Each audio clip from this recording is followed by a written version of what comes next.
So Tracy, I ask you a little about the artistry of non-surgical treatments and how that's changed, and how your treatments have changed over the years?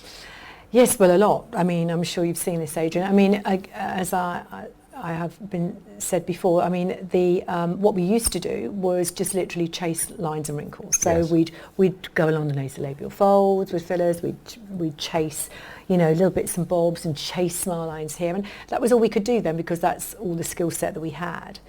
And now, of course, over the years, everything's evolved and changed, largely for the better.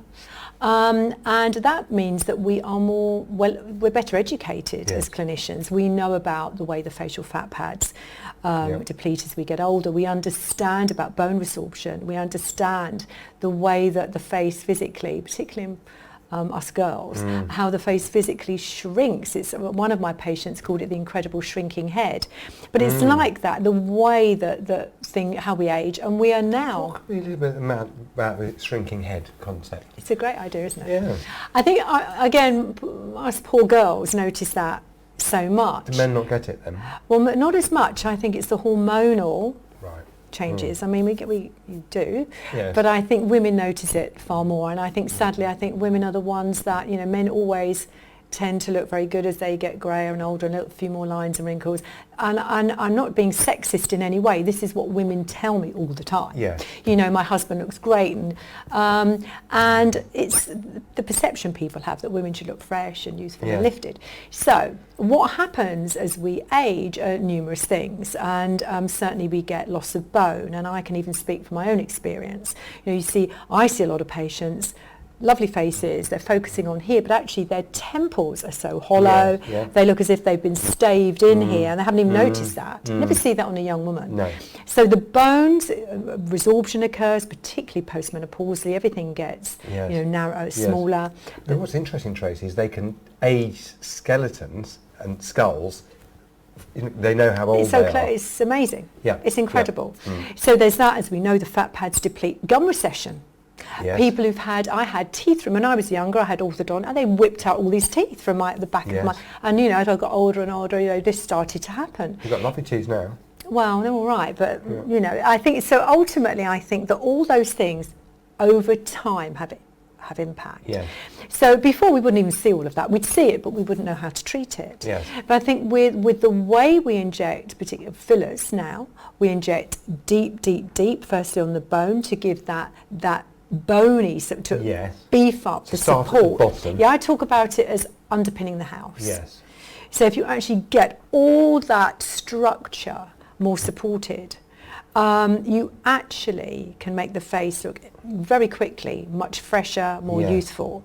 And I would say to patients, particularly again women, if you actually don't focus on the lines and wrinkles so much, none of us like those. Yes. But if you look at a woman across the room, you're at a party or an event, and you look at a woman across the room, you're not looking at every line and wrinkle. What you're looking at is light reflection. We're looking at the way light reflects off the face.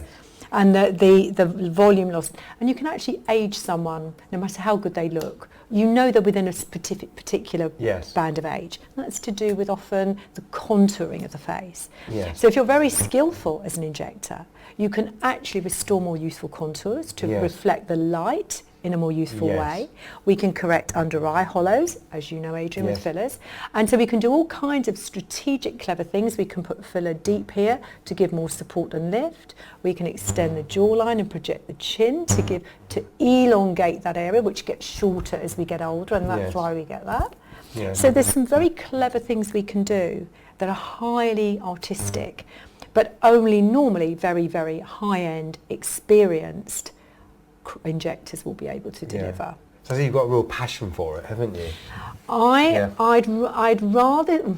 I do. I mean, again, I don't want to preach about. My mantra is a very definite one, and that is that I love treating people, men and women of all ages.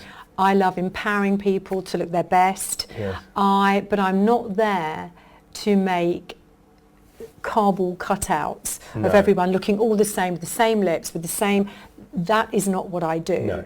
I like to enhance people, make them look natural. So if I put toxin in a brow, I will alter that as they age. Yes. I will change my strategy.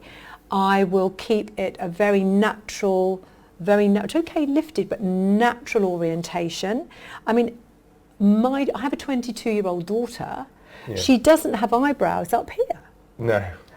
No. She's got beautifully natural, Yes. natural eyebrows. Yes. So my job is to keep, I believe my job should be to keep people looking natural, but enhance them.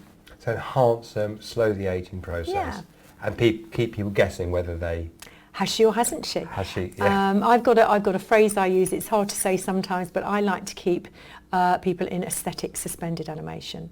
So if you look at a woman, and some of the best treatment is when you look at somebody, say 10 years back, you look at them now, and they don't look wildly different. They look about the same. Yes.